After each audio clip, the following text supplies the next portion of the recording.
Hi, welcome back to ടെൻജൂസ് cafe. ഇന്ന് നമ്മൾ ഉണ്ടാക്കാൻ പോകുന്ന ഒരു ഈസി കടലക്കറിയാണ്. പുട്ടിൻ്റെ കൂടെയും ചോറിൻ്റെ കൂടെയും കൂട്ടാൻ പറ്റിയ ഒരു കടലക്കറി. അപ്പോൾ എന്തൊക്കെ ഇൻഗ്രീഡിയൻസ് നോക്കാം. ഞാൻ കടല ഒരു 1/2 കപ്പ് വാഷ് ചെയ്ത് ഓവർനൈറ്റ് സോക്ക് ചെയ്ത് വെച്ചിട്ടുണ്ട്. പിന്നെ 1 കപ്പ് തേങ്ങ, ചെറിയ തേങ്ങ, പിന്നെ ഒരു 2 പച്ചമുളക്.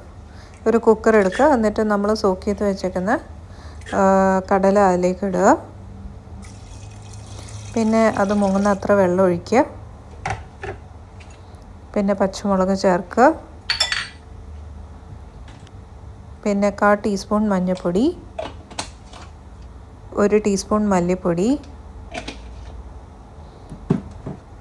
1 ടീസ്പൂൺ മുളക് പൊടി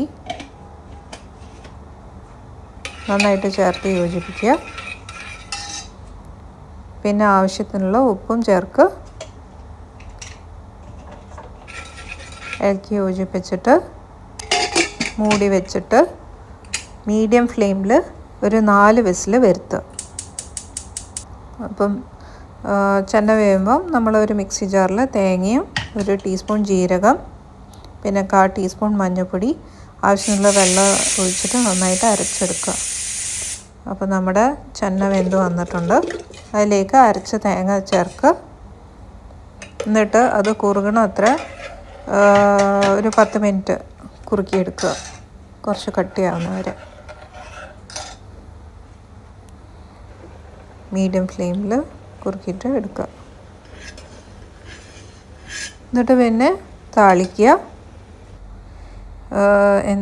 കറിവേപ്പിലയും വറ്റൽമുളകും കടുക് ഇട്ടിട്ട് താളിക്കുക, താളിപ്പ് ചേർക്കുക കറിയിലേക്ക്. അത്രയേ ഉള്ളൂ. അപ്പോൾ നമ്മുടെ കടലക്കറി റെഡിയായി. വളരെ ഈസിയാണ്, നല്ല ടേസ്റ്റുമാണ്.